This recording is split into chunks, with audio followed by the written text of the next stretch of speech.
Case നടത്തിപ്പിലെ വീഴ്ചയിൽ സർക്കാരിനെതിരെ കടുത്ത വിമർശനവുമായി ഹൈക്കോടതിയുടെ ഉത്തരവ്. സർക്കാർ കോടതിയോട് അനാദരവ് കാട്ടുകയാണ്. കേസ് തുടർച്ചയായി മാറ്റിവെച്ച് നീതി നടപ്പാക്കുന്നത് അനന്തമായി നീട്ടുന്നു. ഇനി ഇങ്ങനെ സംഭവിച്ചാൽ സർക്കാരിന് പിഴ ചുമത്തുമെന്ന് ഹൈക്കോടതിയുടെ മുന്നറിയിപ്പുണ്ട്. പതിവില്ലാത്ത വിമർശനമാണ് സർക്കാരിനെതിരെ ഉണ്ടായത്. വാക്കാലുള്ളതല്ല, ഉത്തരവായി തന്നെ അത് വന്നു.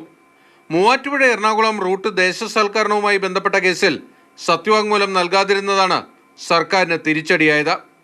2018 കേസിൽ സർക്കാർ ഇതുവരെ എതിർ സത്യവാങ്മൂലം നൽകിയിരുന്നില്ല. ഇതിന് പലവട്ടം സമയം നൽകിയെങ്കിലും ജൂൺ 19 വീണ്ടും സമയം ആവശ്യപ്പെട്ടു. ഇതാണ് ജസ്റ്റിസ് ദിനേശ് കുമാർ സിംഗിനെ ചൊടിപ്പിച്ചത്.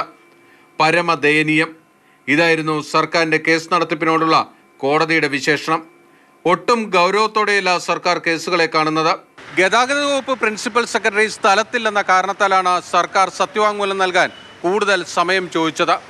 എന്നാൽ ഒരു ഉദ്യോഗസ്ഥയില്ല എങ്കിൽ പകരം മറ്റാർക്കെങ്കിലും ചുമതല നൽകണമെന്നതായിരുന്നു കോടതിയുടെ മറുപടി.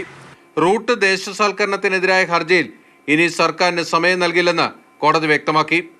ജൂലൈ 4 കേസ് വീണ്ടും പരിഗണിക്കുമ്പോൾ എതിർ സത്യവാങ്മൂലം ഹാജരാക്കണം. അല്ലാത്തപക്ഷം 1.5 ലക്ഷം രൂപ പിഴ നൽകേണ്ടി വരുമെന്ന മുന്നറിയിപ്പും കോടതി നൽകി. കേസ് നടത്തിപ്പിലെ വീഴ്ചയിൽ സമീപകാലത്ത് സർക്കാരിനെതിരെ ഇങ്ങനെ ഒരു ഉത്തരവ് ഹൈക്കോടതിയിൽ നിന്ന് വന്നിട്ടില്ല.